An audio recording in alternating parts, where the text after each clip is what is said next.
வெளியுறவுக் கொள்கை ஒரு நாட்டுக்கு எதை உறுதி செய்வதை நோக்கமாகக் கொண்டுள்ளது? வெளியுறவுக் கொள்கை என்பது ஒரு நாட்டின் எல்லையை பாதுகாப்பதோடு, சர்வதேச வர்த்தகம் மற்றும் ஒத்துழைப்பு மூலம் நாட்டின் பொருளாதாரத்தை மேம்படுத்துவதையும் நோக்கமாகக் கொண்டது. இது நாட்டின் தேசிய நலன்களை உலக அரங்கில் நிலைநாட்ட உதவும் ஒரு கருவியாகும். ஊடகங்கள் ஜனநாயக விழுமியங்களுக்கு எவ்வாறு பங்களிக்கின்றன?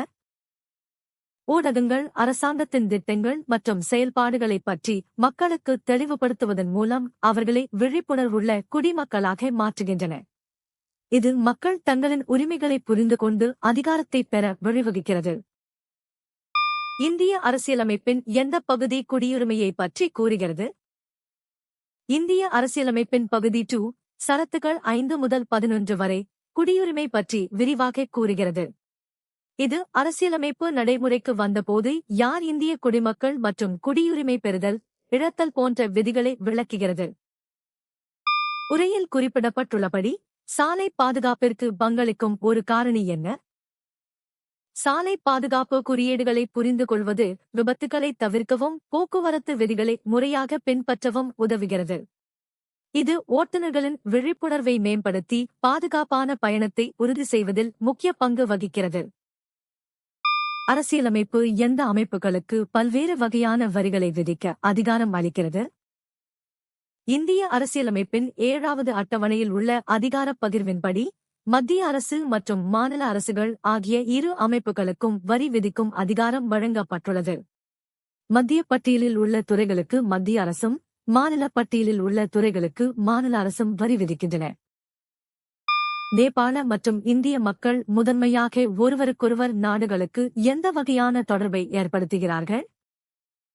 இந்தியா மற்றும் நேபாளம் இடையே கலாச்சார ரீதியாக ஆழமான பிணைப்பு உள்ளது. குறிப்பாக பசுபதிநாத் மற்றும் காசி போன்ற புனித தலங்களுக்கு மக்கள் மேற்கொள்ளும் மத யாத்திரைகள் முக்கிய பங்கு வகிக்கின்றன. இது இரு நாட்டு மக்களிடையேயான சமூக உறவை வலுப்படுத்துகிறது. இந்தியாவில் பெண்களின் உரிமைகள் தொடர்பான பல சட்டங்களை இயற்றுவதன் இறுதி நோக்கம் என்ன? பெண்களுக்கு சொத்துரிமை, பாதுகாப்பு மற்றும் வேலைவாய்ப்பில் முன்னுரிமை அளிக்கும் சட்டங்கள் அவர்களுக்கு ஆண்களுக்கு நிகரான அந்தஸ்தை பெற்றுத் தருவதை நோக்கமாக கொண்டுள்ளன. பாலின சமத்துவத்தை நிலைநாட்டி சமூக நீதியை உறுதி செய்வதே இச்சட்டங்களின் இறுதி இலக்காகும். மாநிலங்களவையின் பதவிவழி தலைவர் யார்? இந்திய அரசியலமைப்பு சட்டப்பிரிவு 64-இன் படி இந்திய துணை குடியரசுத் தலைவர் பதவிவழி மாநிலங்களவையின் தலைவராக செயல்படுகிறார். இவர் மாநிலங்களவையின் கூட்டங்களுக்கு தலைமை தாங்கி அதன் நடவடிக்கைகளை முறைப்படுத்துகிறார். நாடாளுமன்ற முறை அரசாங்கத்தின் ஒரு நன்மை சட்டமன்றத்திற்கும் நிர்வாகத்திற்கும் இடையிலான உறவு தொடர்பாக என்ன? நாடாளுமன்ற முறையில் அமைச்சரவை, நிர்வாகம், சட்டமன்றத்தின் ஒரு பகுதியாக இருப்பதால் இரு பிரிவுகளுக்கும் இடையே மோதல்கள் குறைந்து நல்லிணக்கம் ஏற்படுகிறது. நிர்வாகக் குழுவானது தனது செயல்பாடுகளுக்கு சட்டமன்றத்திற்கு பொறுப்புடையதாக இருக்கிறது. வளர்ச்சிக்கு உகந்த எந்த வகையான உலகளாவிய சூழலை இந்தியா நாடுகிறது?